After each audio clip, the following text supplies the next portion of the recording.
네, 정부가 혁신 의료기기 제도를 만든 지 3년 차에 접어들었습니다. 그런데 기업들이 애써서 개발한 제품들이 국내 시장에서 제대로 사용되지 못하고 있다고 하는데 어떤 상황인지 IT 바이오부 고영욱 기자와 이야기 나눠보겠습니다.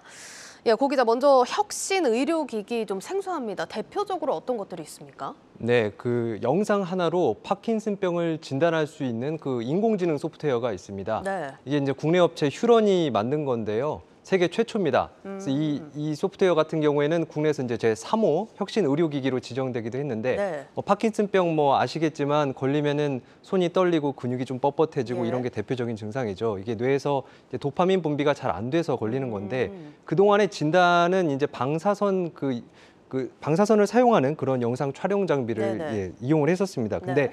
이 휴런이 만든 이 소프트웨어 보실까요? 지금 영상 나오고 있죠? 네. 지금 여성 환자분이 지금 MRI 기기로 들어가고 있습니다. 들어갔고 이게 사실은 어느 병원에서나 볼 수 있는 그런 MRI고요. 예.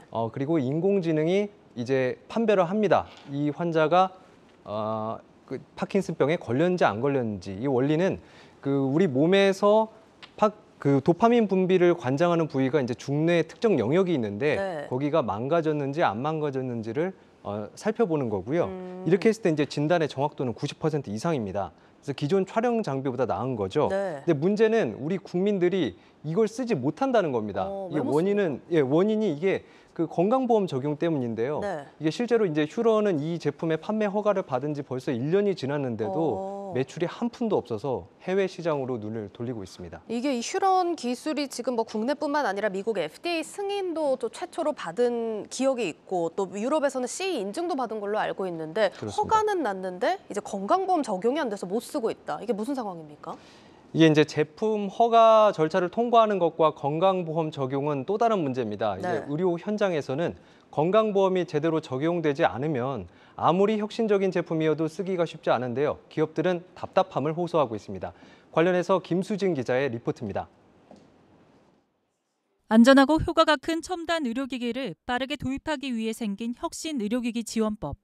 지난 2020년 7월 국내 1호 혁신 의료기기가 나왔고 현재까지 총 18개가 지정됐지만 막상 이를 만든 기업들은 울상입니다. 3년 차로 접어든 지금까지도 제대로 된 수가 적용이 안 돼서입니다. 상황이 이렇다 보니 병원이 혁신 의료기기를 사용했을 때 환자에게 비용을 청구하기 어려워 별도로 사용 예산을 만들어야 합니다. 혁신에 부합하는 제품을 만들었지만 정작 기업들은 어쩔 수 없이 해외로 눈을 돌리고 있습니다. 이익을 나눠주는 측면이 있기 때문에 쉽지가 않은. 국내 시장 같은 경우는 이제 아무래도 보험 코드를 못 받았기 때문에 이제 구독 형태로 이제 수익을 내고 있지만은 유의미한 이제 매출을 내기가 굉장히 어려운 상황입니다. 국내 이제 의료 AI 업체들이 다수가 지금 현재 해외 시장 진출을 위해서 미국 FDA라든지 유럽 CE 인증을 준비하고 있고 선도 기업들 같은 경우는 오히려 국내보다는 이제 해외 시장 매출이 더 많은. 루닛의 혁신 의료기기인 진단 AI 소프트웨어 루닛 인사이트 2종의 작년 매출입니다. 해외는 22억 2천만 원을 넘겼지만 국내는 6억 2천만 원대에 그치며 극명한 차이를 나타냈습니다. 국민 건강에 기여할 것으로 기대를 모았던 혁신 의료기기의 혜택을 오히려 해외 환자만 누리고 있다는 의견도 나옵니다. 해외에서는 혁신 의료기술을 많이 사용하시면서 많은 환자분들이 베네핏을 받게 되시는데 오히려 국내 급여 인정이 안 된다면 국민들은 이 혁신 의료기술에서 소외되는 현상이 발생할 수도 있습니다. 열심히 키운 이 산업이 사장되지 않도록 적극적으로 검토해 주시면. 결국 존속을 고민하는 업체가 하나둘씩 늘어가고 있지만 혁신 의료기기의 수가 편입은 요원하기만 합니다. 한국경제TV 김수진입니다. 네, 고 기자. 지금 뭐 상황은 알겠는데 가장 궁금한 게 그럼 건보공단이 왜 수가 적용을 제대로 안 해준 겁니까? 네, 이 부분과 관련해서는 정부 측의 입장을 직접 들어봤습니다.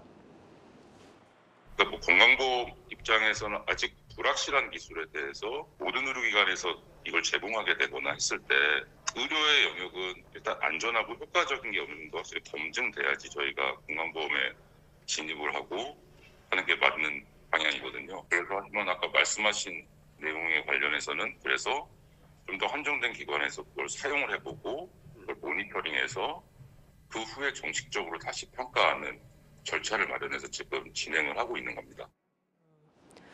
그러니까 아직 이제 안전한지 확실하게 검증이 덜 됐다 이런 얘기인데 이게 휴런만 이런 겁니까? 아니면 다른 기업들도 상황이 비슷합니까?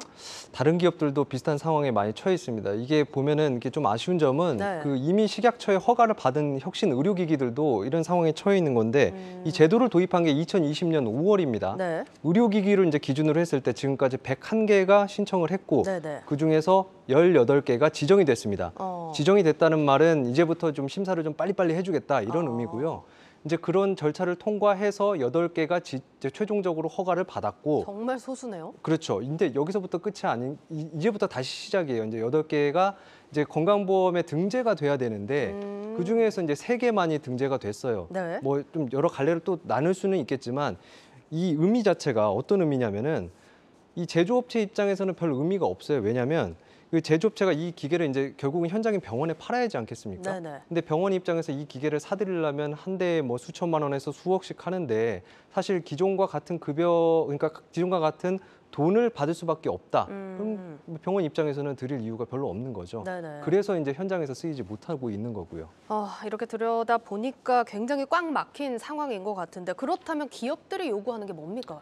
이게 뭐 시장을 좀 열어달라는 건데 네. 기왕이면은 뭐 신의료 기술로 평가를 해달라는 겁니다. 그러면 신의료 기술로 평가가 되면 어떤 효과가 있습니까? 예, 결론적으로 말씀을 드리면은 신의료 기술로 평가가 되면은 기존의 이제 수가 외에도 가산료를 받을 수가 있고 또 새로운 급여 기준도 받을 수 있게 됩니다. 네. 그래서 이제 이 신의료 기술로 이제 평가를 받기 위해서는 임상 문헌이 있어야 돼요. 이게 네. 또 무슨 얘기냐면 이 혁신 의료기기 같은 경우에는 기존에 이제 치료 근거가 없다는 이유로 지금 시장에 진입하기 어려운 거 아닙니까? 네네. 그런데 이제 이거를 시장에 진입을 하려고 보니 이거 다시 이제 기존의 치료 근거를 담은 그런 임상 문헌을 가지고 와라 이런 얘기입니다. 어떻게 보면 약간 이제 모순적인 상황인 거죠. 네네. 이게 결국은 이제 시간이 어느 정도 해결해줄 여지는 있습니다만 그 이제 이런 시간들을 견뎌낼 그런 그 체력이 없다는 얘기네요. 맞습니다. 체력이 이제 충분치 않다는 얘기죠. 알겠습니다. 네. 자, 그동안 의료기기 회사들 버텨줄 수 있을지가 정말 걱정인 현실입니다.